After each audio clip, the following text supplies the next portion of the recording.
just testing it out. I have no idea what this is gonna look like or sound like. But yeah, hence the test, I guess. Because I'm going to New York soon and I wanted to vlog there, I thought I would also make a video about the things I'm planning to visit in, or go see, I guess, in New York. I originally wanted to record this a few days before I left, but I thought it might be handier to do it now so that you guys, I know a lot of you are from New York, or at least know more about it than I do. So maybe you guys could give me some tips. So I'm obviously going to be doing a lot of the typical tourist stuff. So yeah, let's just get into it. So I booked the 72-hour hop-on, hop-off bus. I booked that in every city it's available because I think it's, for a solo traveler, I think it's the easiest way to get around and to visit sort of all the major attractions that a tourist would. I also bought the New York CityPASS, which was $150, I believe. I think, yeah. And it includes entrance to 5 major attractions. 2 of them are fixed. 3 you could choose from a list. One of the fixed ones I wasn't actually planning on doing, but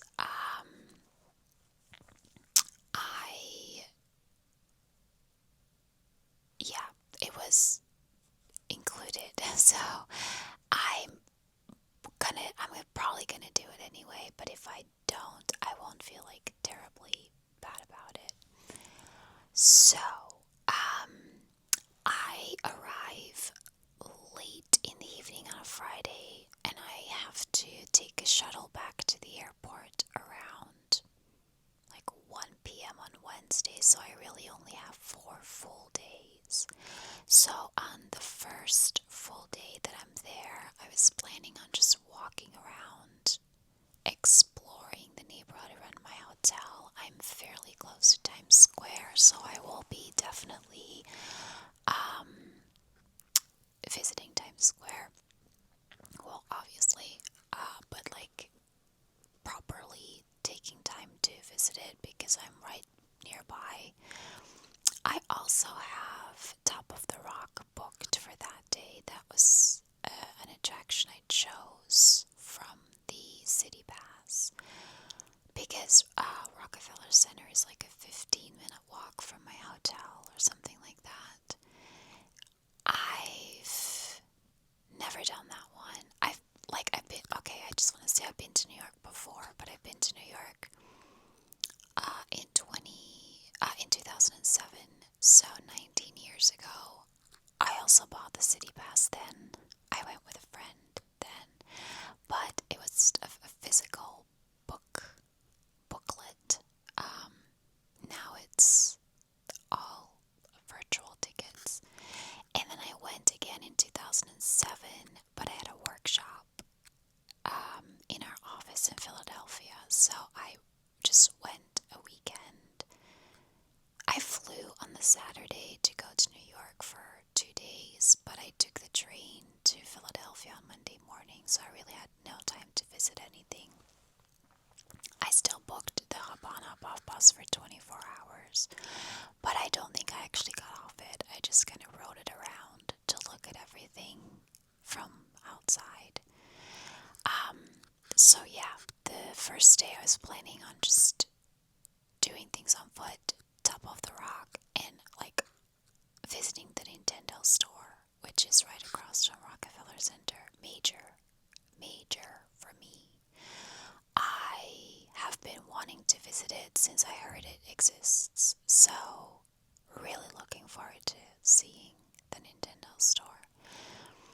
And then just doing sort of all the major shopping that I have a list for in New York on the first day.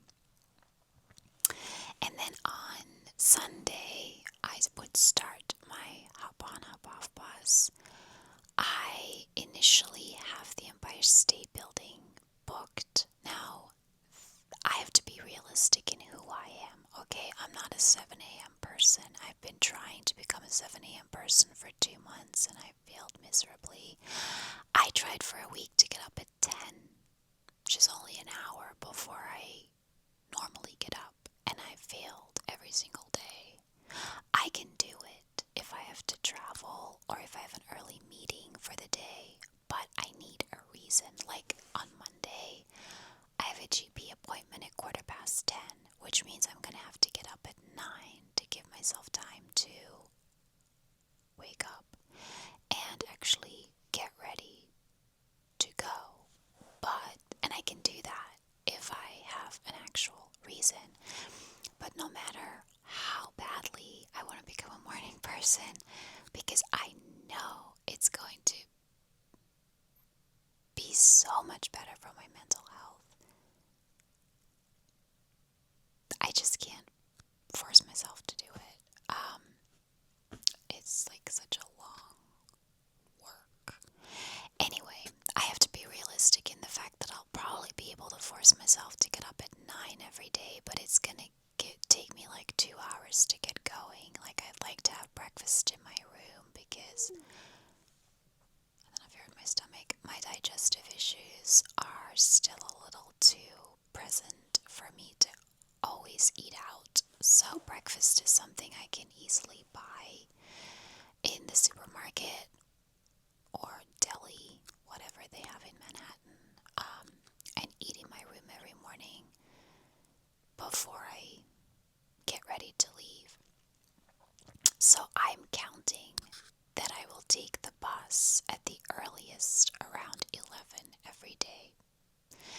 That is realistic for me. However, it only runs until 4:30. And then,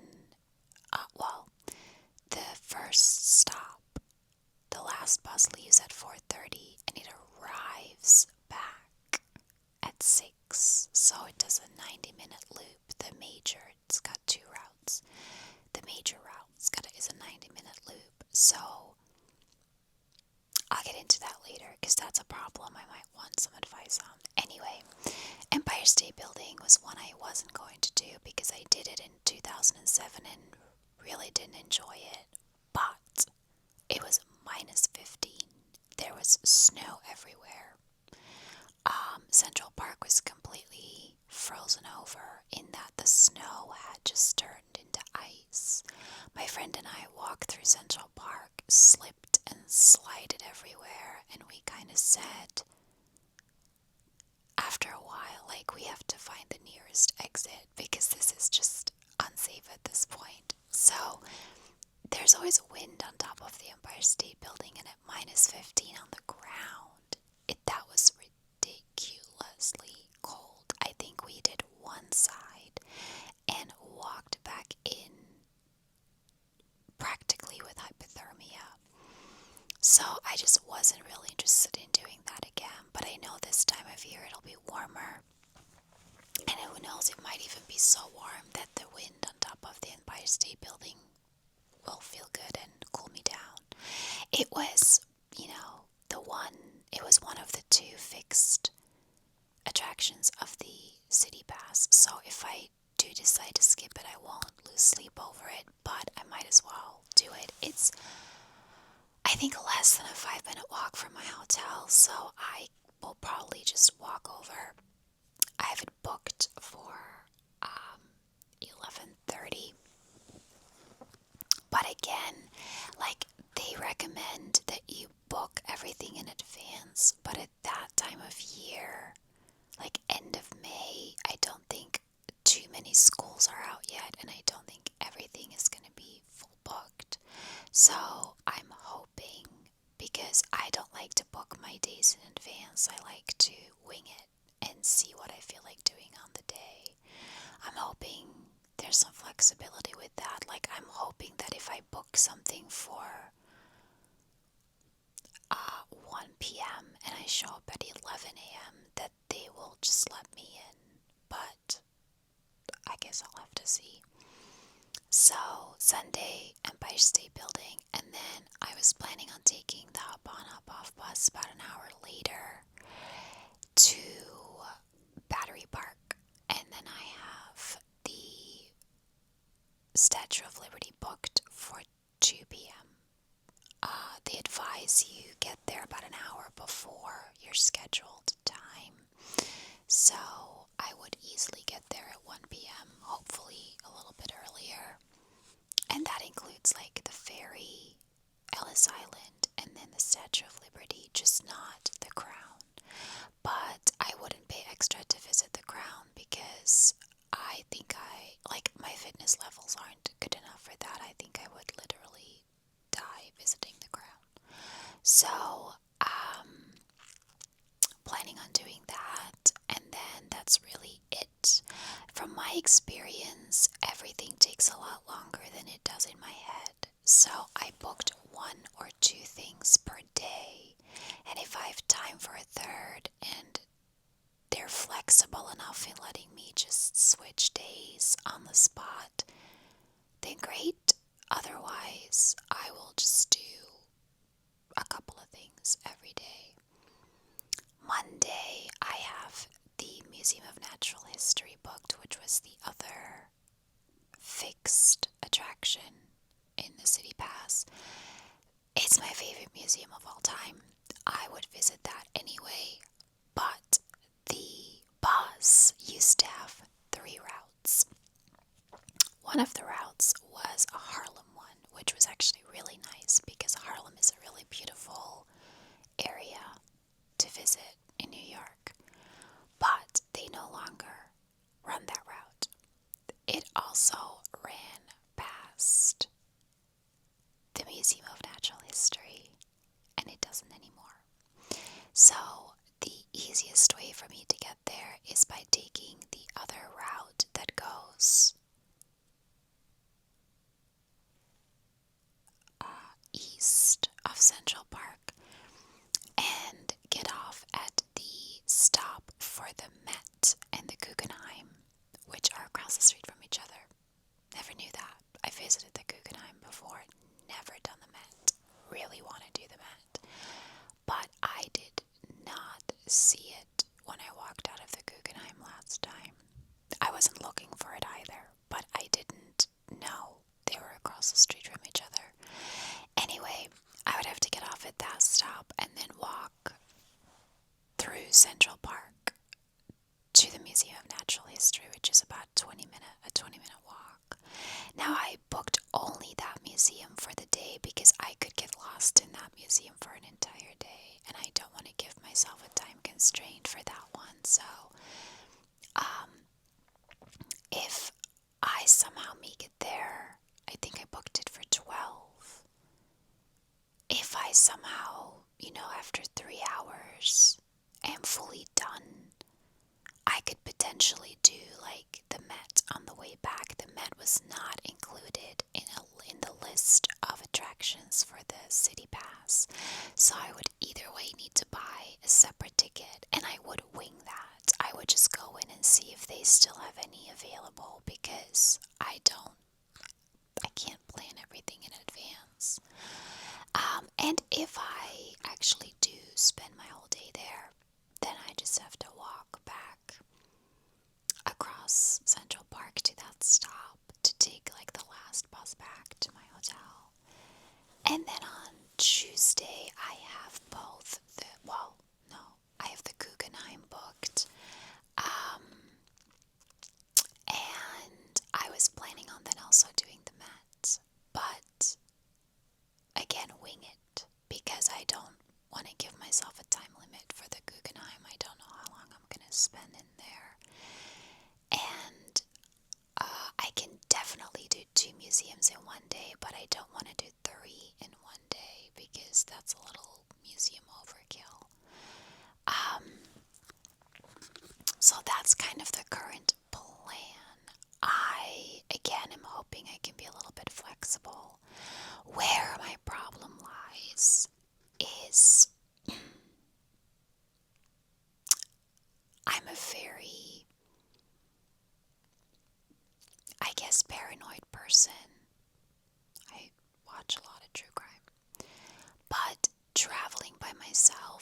example, will always make sure that I'm in my hotel before it gets dark. Luckily, we're in daylight savings time. It'll probably still be bright at 10 p.m.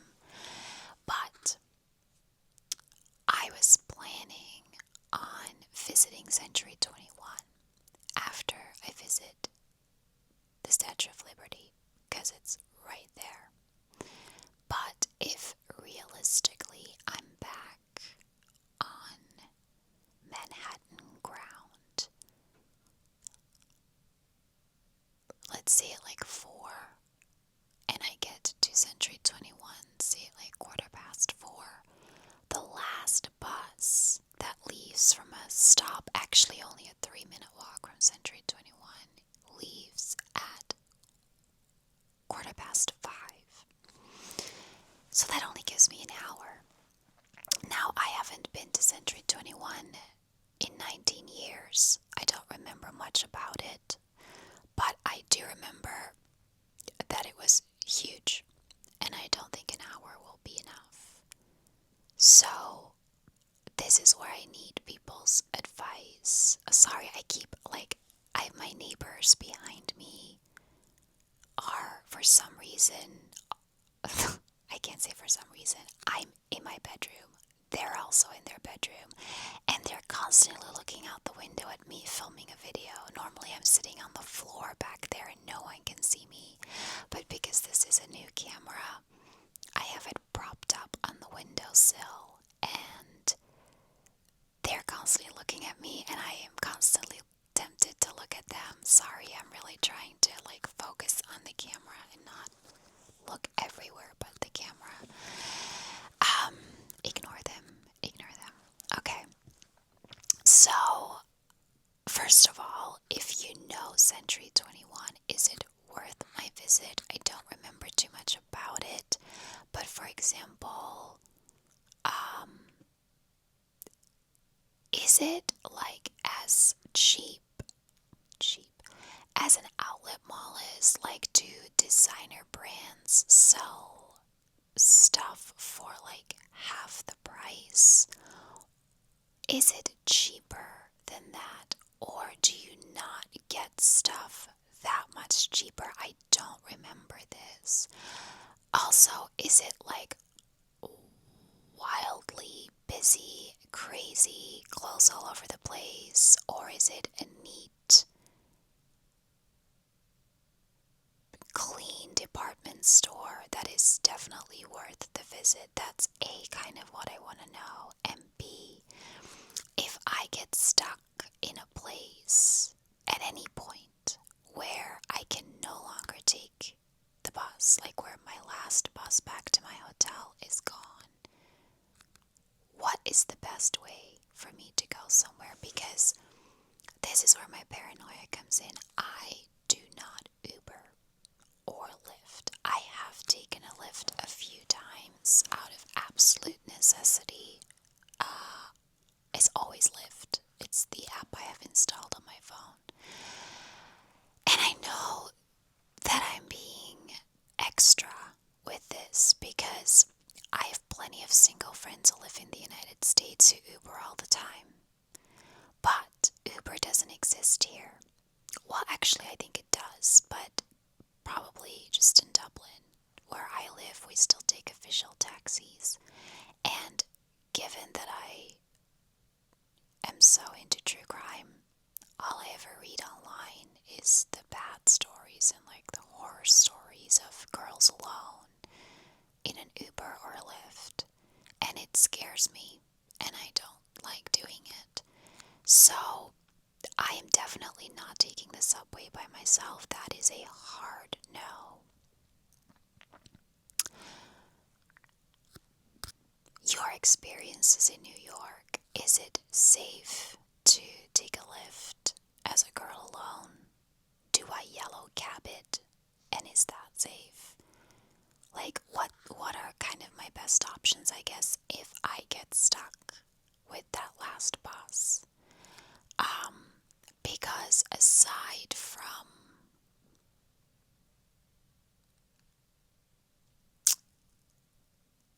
doing the Museum of Natural History, history a few hours earlier if I can make that. And squeezing Century 21 in on that same day, even though they're at complete opposite ends of Manhattan. But I think I could time-wise do it. I don't see any other day I could fit Century 21 in, and it would just be the handiest if I do it on the day that I go to the Statue of Liberty. I am also more than willing to skip the Empire State Building and just go straight to Century 21 before I even go to the Statue of Liberty. But, that's just where I want some advice, I guess. Is it worth it? I also really want to visit the Friends Building. I've located the nearest bus stop. It's about a 15-minute walk from there. I have to pay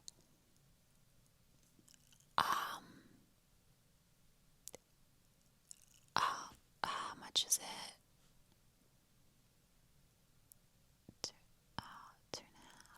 15 euro, I think, to get 3 days of data with my phone provider in the United States, and it's 6 gig of data roaming. I'm looking at that option. The other one is 7 days and 15, or yeah, I think 15 gig of data, but it's like 35 euro. And the other option is that you just activate a day pass every day for 5 euro for 2 gig of data, but that works out twice as expensive as the 3 days. And if I use up all 6 gig in one day, so be it. But I know that 2 gig is nothing these days if I need, because if I want to walk to the Friends Building, you guys, I have the worst sense of direction in the world. Printing off a physical Google map and like following directions like that, I'll get lost. I would need to follow live directions on Google Maps on my phone, which would require data. I am more than happy to unplug for most of my New York trip and only use Wi-Fi when I'm in a public spot that has Wi-Fi. But for something like the Friends Building, I'm gonna need to use my data to have directions to the Friends Building. Also, just wanted to mention in terms of transport, I did look into getting like a day pass or something for like the electric scooters or electric bikes, like the system around the city. But it is ridiculously expensive. I don't even know if you can get a day pass or just like per hour, but it's like $10 an hour or something like that. Like it was insane. Also, it said a lot of tourists reviewed it and said you need to be connected to the internet to scan the code on the scooter or bike to be able to unlock it. But if you don't have international data, you can't do that because they're out in the open.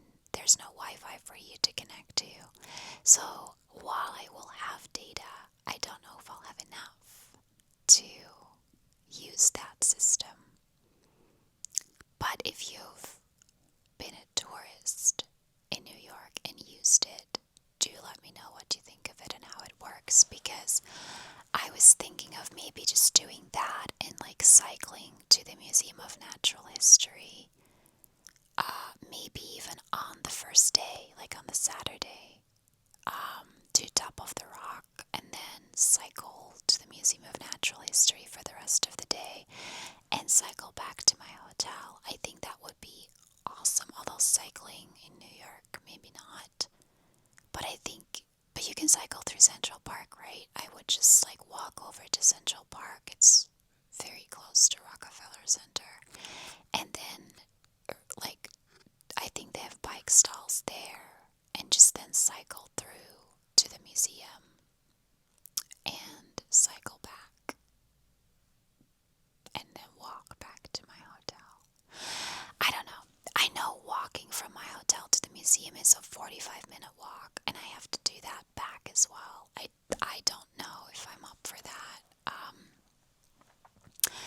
that said, I am going to try to use my walking pad at home every day for the next 2 weeks. Ha!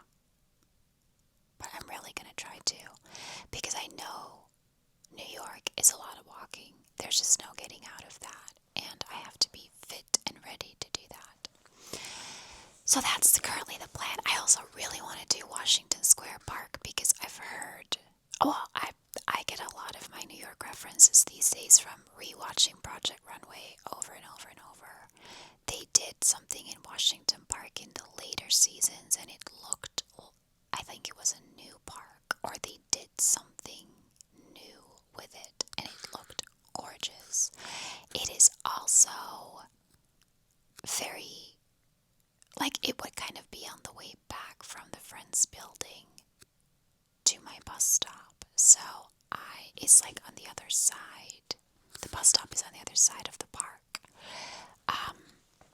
So I could do Washington's, is it called Washington Square Park? I think it is, yeah.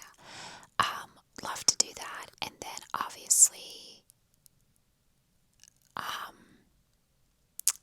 my god, why can't I think of the name now? Where they have New York Fashion Week every year. Oh my god, they say it a million times on Project Runway. My goal is to make it to Bryant Park. Bryant Park is like a 5-minute walk from my hotel. I believe that's also where they had the very first Shake Shack kiosk, and it's still there.